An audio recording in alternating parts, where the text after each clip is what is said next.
بسم اللہ الرحمن الرحیم۔ السلام علیکم۔ شروع اللہ کا نام لے کر جو بڑا مہربان نہایت رحم کرنے والا ہے، اور سبھی طرح کی تعریفیں اللہ ہی کے لیے ہیں جو تمام مخلوقات کا پروردگار بڑا غفور و رحیم ہے۔ شیخ سعدی رحمۃ اللہ علیہ نے اپنے مشہور و معروف نثر مجلس پنجگانہ میں یہ روایت بیان کی ہے کہ حضرت سہل رحمۃ اللہ علیہ طبابت کا پیشہ کرتے تھے۔ جب انہوں نے فقر اختیار کیا تو ایک عرصہ تک ریاضت و مجاہدات میں مشغول رہے، یہاں تک کہ ان کو کثرت سے رویائے صالح ہونے لگا، اور ایک دو مرتبہ کسی معاملہ میں کشف بھی ہوا۔ حضرت سہل رحمۃ اللہ علیہ کے دل میں خیال گزرا کہ وہ مرتبہ ولایت پر فائز ہو گئے۔ ان کا یہ خیال آہستہ آہستہ تکبر کی حد تک پہنچ گیا۔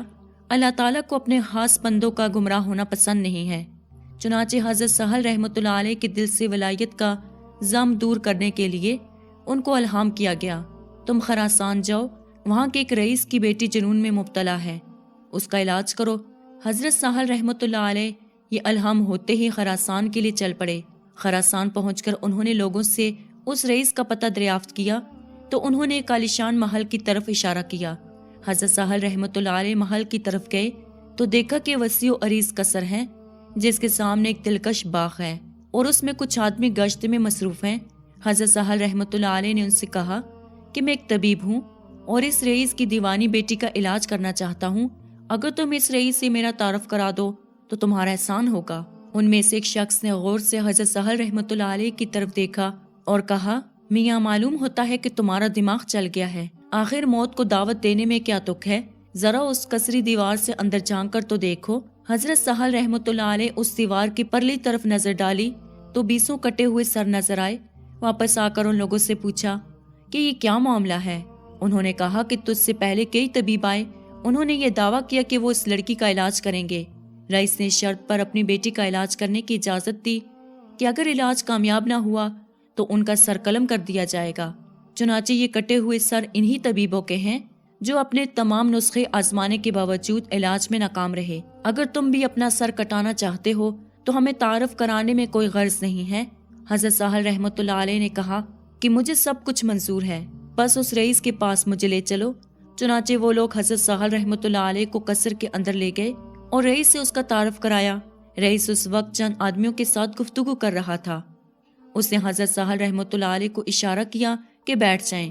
جب وہ آدمی چلے گئے تو رئیس حضرت سہل رحمۃ اللہ علیہ سے یوں مخاطب ہوا، رئیس، یہاں آنے سے تمہاری کیا غرض ہے؟ حضرت سہل رحمۃ اللہ علیہ، میں نے سنا ہے کہ تمہاری ایک لڑکی ہے جو جنون کی عارضہ میں مبتلا ہے، میں اس کے علاج کے لیے آیا ہوں۔ رئیس، پہلے میرے محل کی دیوار کے اندر تو نگاہ ڈالو۔ سہل، میں نے سب کچھ دیکھ لیا ہے۔ رئیس ان کا جواب سن کر بہت حیران ہوا اور سمجھا کہ یہ کوئی بڑا بلند پایا طبیب ہے جو پہلے طبیبوں کا حشر دیکھ کر بھی علاج پر تلا ہوا ہے۔ چنانچہ اس نے زنانہ خانے میں پیغام بھیجا کہ شہزادی کو تیار کریں، ایک طبیب اسے دیکھنے آیا ہے۔ تھوڑی دیر کے بعد اندر سے اطلاع آئی کہ لڑکی طبیب سے ملنے کے لیے تیار ہے۔ چنانچہ رئیس نے حضرت سہل رحمۃ اللہ علیہ کو اپنے ساتھ لیا اور حرم سرا میں داخل ہوا۔ جب دونوں لڑکی کے کمرے تک پہنچے تو لڑکی نے کنیز کو آواز دی، میرا نقاب لاؤ تاکہ میں نقاب کر لوں۔ رئیس کو بڑی حیرت ہوئی کہ اس سے پہلے کتنے ہی طبیب آئے لیکن لڑکی نے کسی سے پردہ نہیں کیا۔ اس طبیب میں معلوم نہیں کیا بات ہے کہ لڑکی نقاب کی ضرورت محسوس کر رہی ہے۔ وہ اپنے خیالات کو ضبط نہ کر سکا اور لڑکی کے سامنے ان کا اظہار کر ہی دیا۔ لڑکی نے جواب دیا، وہ مرد نہیں تھے، مرد یہ ہے جو اب آیا ہے۔ رئیس لڑکی کا جواب سن کر سٹپٹا گیا، اس کی سمجھ میں کچھ بھی نہ آیا۔ حضرت سہل رحمۃ اللہ علیہ لڑکی کے قریب گئے اور سلام علیکم کہا۔ رئیس سعدی، وعلیکم السلام اے سپرخاص۔ حضرت سہل رحمۃ اللہ علیہ، تم نے کیسے سمجھا کہ میں سپرخاص ہوں؟ رئیس سعدی، جس نے تم کو یہاں بھیجا اس نے مجھ کو بھی متنبہ کر دیا ہے، تمہیں اللہ نے ایسی نعمت سے نوازا ہے جس سے روح کو تسکین ملتی ہے، اسی وجہ سے میں خجالت محسوس کر رہی ہوں۔ رئیس گفتگو سن کر عالم تحیر میں کھو گیا اور ساکت و سامت دیکھنے لگا کہ اب کیا ہوتا ہے، اور حضرت سہل رحمۃ اللہ علیہ سمجھ گئے کہ لڑکی کو جنون نہیں بلکہ کوئی اور شے ہے۔ انہوں نے قرآن کریم کی ایک آیت پڑھی کہ شاید اس میں علاج ہو اور لڑکی کو سکون میسر ہو جائے۔ رئیس زادی نے جو ہی یہ آیت سنی غش کھا کر گر پڑی۔ تھوڑی دیر بعد جب ہوش میں آئی تو حضرت سہل رحمۃ اللہ علیہ نے اس سے مخاطب ہو کر کہا کہ تجھے سرزمین اسلام میں لے جاؤں۔ رئیس زادی، سرزمین اسلام میں کیا شے ہے؟ جو یہاں نہیں ہے۔ حضرت سہل رحمۃ اللہ علیہ اسلام میں کعبہ معظم ہے۔ رئیس زادی، نادان اگر تو کعبہ کو دیکھے تو اسے پہچان لے گا۔ حضرت سہل رحمۃ اللہ علیہ، ہاں رئیس زادی، میرے سر کے اوپر نگاہ کرو۔ حضرت سہل رحمۃ اللہ علیہ نے اوپر نظر ڈالی تو ایک عجیب منظر دکھائی دیا۔ ان کی نظر کے سامنے کعبۃ اللہ موجود تھا، جو لڑکی کے سر کے گرد طواف کرتا معلوم ہوتا تھا۔ حضرت سہل رحمۃ اللہ علیہ کی نظارہ دیکھ کر ششدر رہ گئے اور پھر بے ہوش ہو کر گر پڑے۔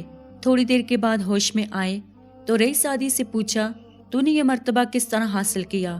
رئیس زادی، نادان، تمہیں معلوم ہونا چاہیے کہ جو شخص اپنے پاؤں کے ساتھ کعبہ جاتا ہے وہ کعبہ کا طواف کرتا، اور جو اپنے دل کے ساتھ کعبہ جاتا ہے کعبہ اس کا طواف کرتا ہے۔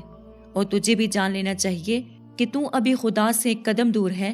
اگر تمہاری خواہش ہو تو میں تمہارے لیے اس راز کو فاش کر دیتی ہوں۔